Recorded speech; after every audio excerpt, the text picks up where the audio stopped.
After a hard-fought double overtime victory against Penn State in Happy Valley, the Buckeyes seem to have learned something about themselves as a football team. But with the big matchup against Michigan State looming in just 2 weeks, the Buckeyes hope to have learned another lesson in not overlooking opponents, with Illinois coming to Columbus. You had to nut up, man. You had to. You're down. You're down by 7 points in that environment, and there's no. Don't look for anyone else for help. There's 11 guys out there have to score a touchdown, and they did. That was a great character win. You're not supposed to win in that situation. You get caught from behind in an environment like that and then go behind in overtime going into their student section. You are not supposed to win that game. The only way you win that game is if the men on your team are men of incredible character and resilience, and they are. And that was a fantastic finish. Do I think it makes a difference this week? I don't know. I think this. You can look every guy in that locker room in the eye and say, you have proved something to yourself and your teammates about the kind of man you are. Now let's go enhance that this week. Let's take that energy, let's take how we finished that game, and let's let it carry us forward. As Coach Combs so emphatically illustrated, Ohio State was faced with tremendous pressure against Penn State on Saturday night, but it was how the Buckeyes performed in those moments that caused Meyer to believe his team is now a tough one. You just were in a street fight, and you were winning. You started getting your tail kicked, and you came back and won. That builds toughness.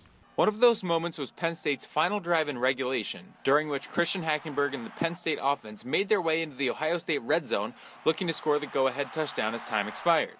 Instead, the Ohio State defense forced the field goal to send things to overtime, much to the excitement of Combs. I think our kids, I think they rose to the occasion. I know that sounds odd because they caught us, but you know they only caught us. They didn't go ahead of us. We walked out of there with another chance to play and line up and play in overtime. Safety Tyvis Powell, who had a big interception for Ohio State on the evening, also spoke about that final drive and said the Buckeye defense still needs to learn how to finish better.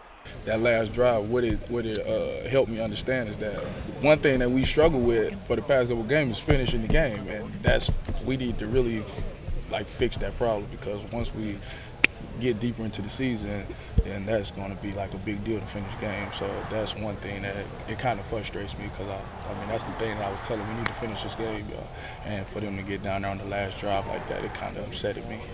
With Penn State in the rearview mirror, an Illinois team that beat Minnesota on Saturday is heading towards the horseshoe.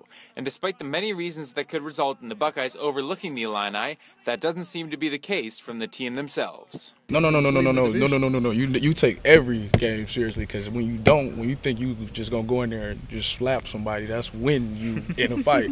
So you can't look past no teams. Illinois won. Illinois is much better. I know they lost their quarterback, but they're playing much better.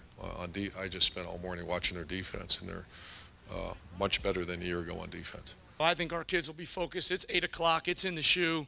We're going to come out with our feet not touching the ground on Saturday night. The Buckeyes will take on the Fighting Illini at 8 p.m. from Ohio Stadium on Saturday. Until then, for Lantern TV, I'm Hayden Grove.